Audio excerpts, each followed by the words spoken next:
Muy buenas compañeros, en un nuevo vídeo de este curso gratuito de Pips Hub, en el que vamos a tocar el tema de fundamentales.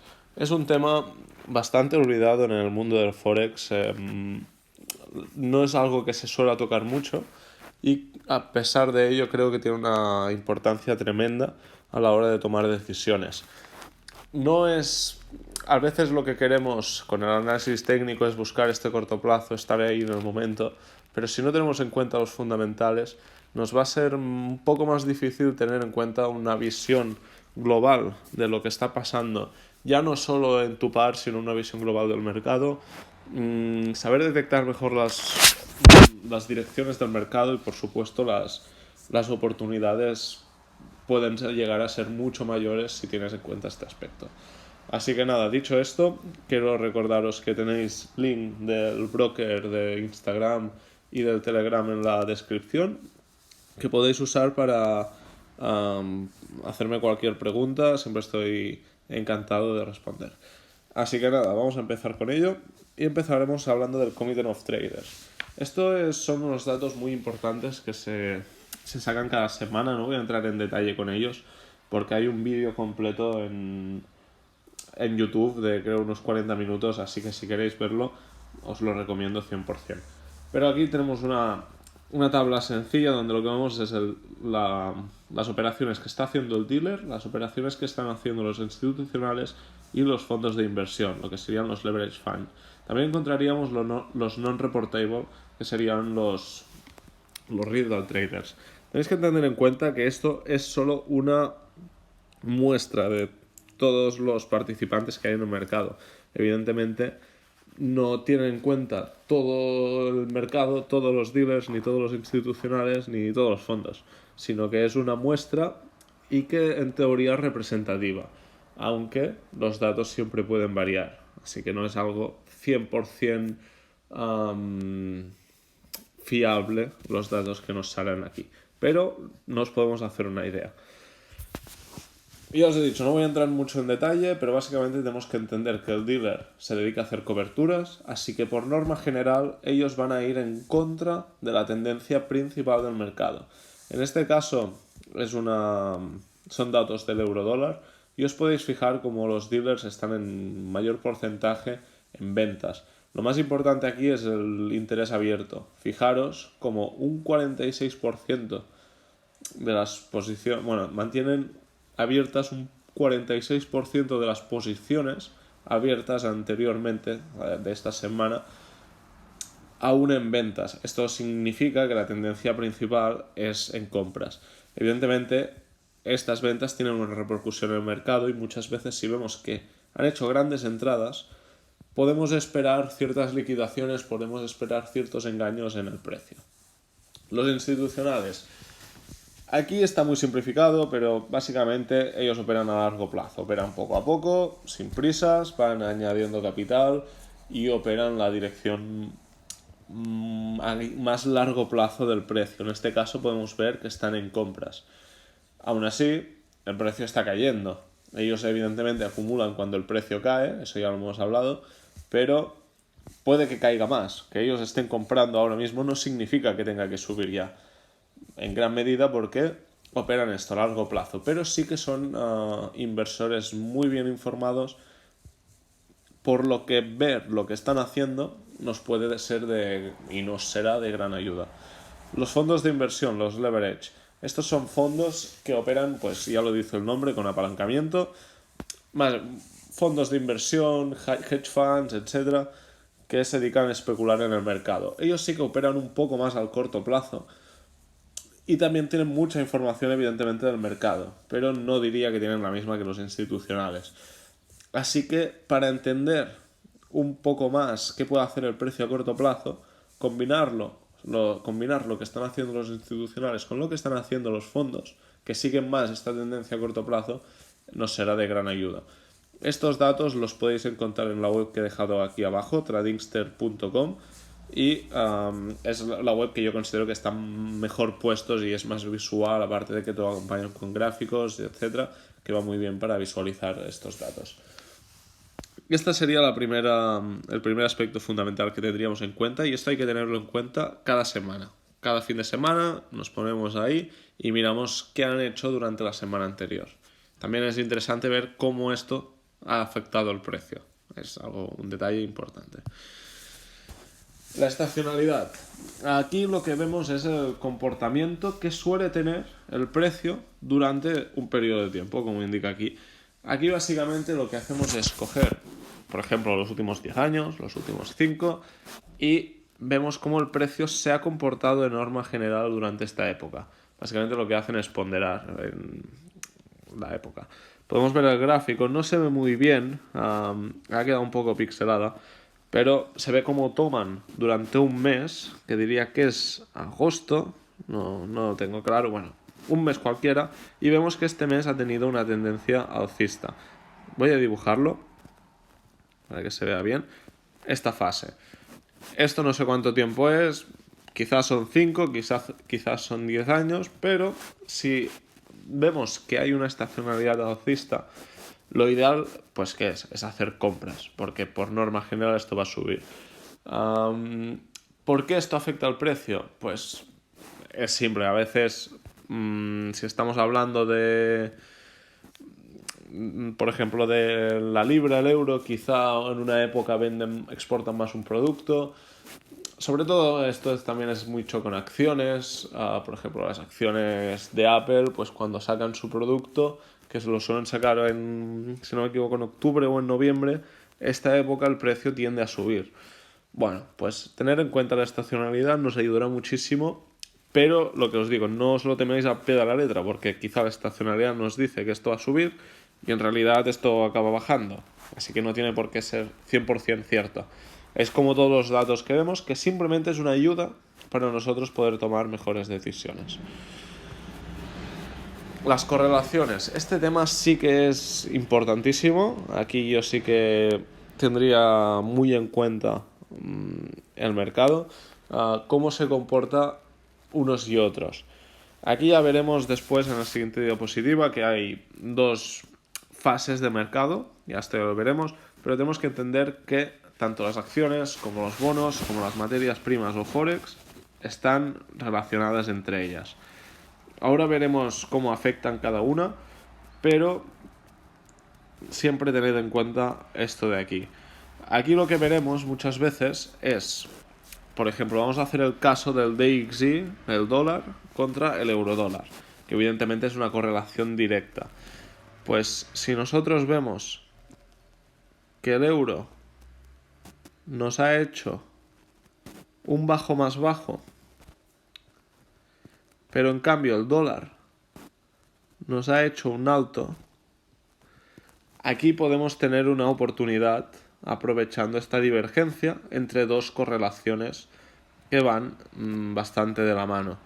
Lo mismo pasa, por ejemplo, con el mercado. Si nosotros estamos operando el oro y el Nasdaq, no es una correlación esta que acabo de decir que funcione siempre, pero que suele funcionar. Imaginaros lo mismo. El Nasdaq nos marca un nuevo mínimo y en cambio el oro empieza a subir. Esta divergencia entre estos dos pares que normalmente van a una misma dirección puede hacer que el precio del Nasdaq suba. Evidentemente también puede hacer que el precio del oro baje. Aquí tendremos que ver la situación general del precio. Pero normalmente esto lo que nos indica es un cambio de tendencia. Cuando el precio se ha estado moviendo a la baja y en el mínimo encontramos esta divergencia. O lo mismo pasaría al alza. Tenemos dos tendencias alcistas. Una sigue rompiendo y la otra nos marca un nuevo bajo. Esta divergencia de aquí muchas veces es operable. Así que nada, un pequeño resumen esto de las correlaciones, miradloslo bien. Así es un método bastante bueno de anticiparte y ver cuándo una ruptura pues puede ser un fake out porque el resto del mercado está haciendo lo contrario. Y luego el sentimiento del mercado. Aquí entramos lo mismo en las correlaciones, pero aquí añadimos un nuevo concepto que es básicamente pues qué están haciendo los inversores. ¿Están comprando el mercado esperando ganancias o están sacando el dinero del mercado porque empiezan a tener miedo? Evidentemente, cuando sacan el dinero del mercado, no está bien dicha la palabra sacarlo. No sacan el dinero de ahí, simplemente lo mueven. Y hay que entender muy bien esto. Es una diferencia bastante sutil, pero importante. ¿Por qué es importante? Porque, por ejemplo, cuando hay euforia, vamos a hablarlo con lo más lógico, es que compres acciones. ¿Con qué vas a comprar acciones? Pues la divisa general que casi todo el mundo usa es el dólar. Si todo el mundo usa dólares para comprar acciones, oferta y demanda, acciones van a subir, el dólar va a bajar. Y así vemos que con la euforia el dólar tiende a caer. El VIX es el indicador de volatilidad del mercado. Lo mismo, cuando hay momentos de euforia, el VIX está estabilizado en un rango bajo. Cuando entramos en pánico, el VIX se dispara, las acciones caen y esta toma de ganancias, esta gente que está sacando el dinero del mercado, ¿dónde va a depositar su dinero? Lo va a transformar en dólares, aumentando su demanda y haciendo que el mercado del dólar suba. Aquí también he puesto los bonos. Y los bonos quiero que os lo toméis con pinzas, porque esto era una correlación que antes se daba bastante, ahora ya no se da tanto. Yo personalmente no lo uso para ver las correlaciones, pero lo podéis mirar, porque realmente puede dar entradas, ayuda muy bien a ver cómo está el mercado, pero yo personalmente, como a veces me da problemas, me da cosas que no son, pues he decidido quitarlo de mi estrategia. Y los commodities, pues prácticamente más de lo mismo. Al final hay que entender que los mercados suben por norma, suben porque a veces se revalorizan, como podría ser una acción que ha pasado de tener 100 ventas a tener 1000, o se revalorizan, como sería el ejemplo del oro, el gas natural, la plata, etcétera, se revalorizan por un simple hecho de inflación, porque como el dinero tiende a caer el de su valor, pues evidentemente las materias primas, ya sea la comida, energías, etcétera, pues tiende a subir. Pues lo mismo, cuando el mercado está subiendo, normalmente estos van a subir. Cuando entremos en pánico, estos mercados van a caer. Estas correlaciones a veces no se cumplen del todo. Y bueno, ahora mismo no se me ocurre ningún ejemplo. Creo que no. Ahora mismo el mercado está bajista. Estamos en una situación más de pánico y creo que no hay ningún commodity que haya subido especialmente. Ahora no lo tengo en mente. Evidentemente hay que entender una cosa, que estos son dos extremos. Normalmente el mercado no se encuentra ni aquí ni aquí. Se encuentra en puntos medios.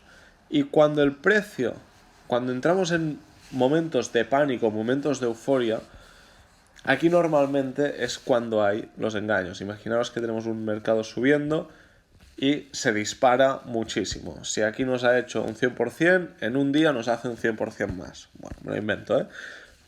Aquí es sobre euforia. Aquí tenemos un momento de euforia máxima. Esto lo más probable es que acabe siendo un fake out y entre en una corrección que provocará un pánico. Este pánico es el mejor momento para volver a comprar. Así que estos dos son extremos y cuando estos extremos suceden, normalmente es buena oportunidad para hacer lo contrario. ¿Por qué? Porque la liquidez en estos momentos aumenta muchísimo y nos permite entrar muchas más posiciones. Esto si fuéramos evidentemente institucionales. Dicho esto, creo que me quedaba algo más para decir sobre esto, pero bueno, ahora mismo no me acuerdo, creo que no, ya está. Si se me ocurre ya lo volveré a decir.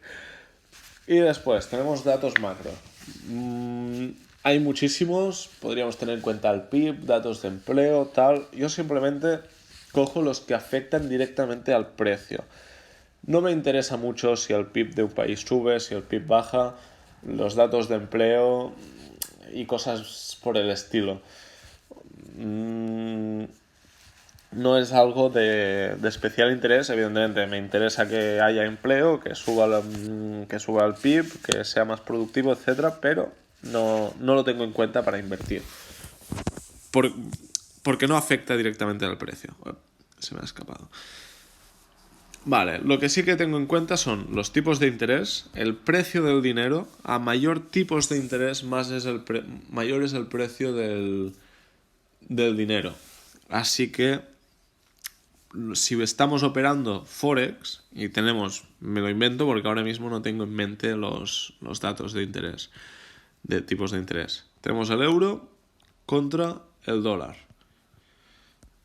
Ahora mismo no sé a cuánto están, no lo tengo en la mente, pero si el euro está a 0,25% y el dólar lo tiene al 0%, es más probable que el euro se vea beneficiado de tener estos tipos más altos. Esto antes funcionaba muy bien para operar, sobre todo aquí estamos hablando del largo plazo, pero es que antes teníamos tipos del 6, del 7, del 10, lo que hacían que el dinero fuera más caro y tenía un poco más de valor. Y ahí era más fácil ver dónde ir. Ahora, como todos están entre el 0 y el 1%, realmente no tiene una gran repercusión. Ahora que está subiendo la inflación y los gobiernos van a tener que hacer algo al respecto, muy probablemente van a subir estos tipos, y a medida que vayan subiendo los tipos iremos viendo cómo las diferencias entre uno y el otro se hacen aún mayores. Luego, tengo en cuenta el balance comercial.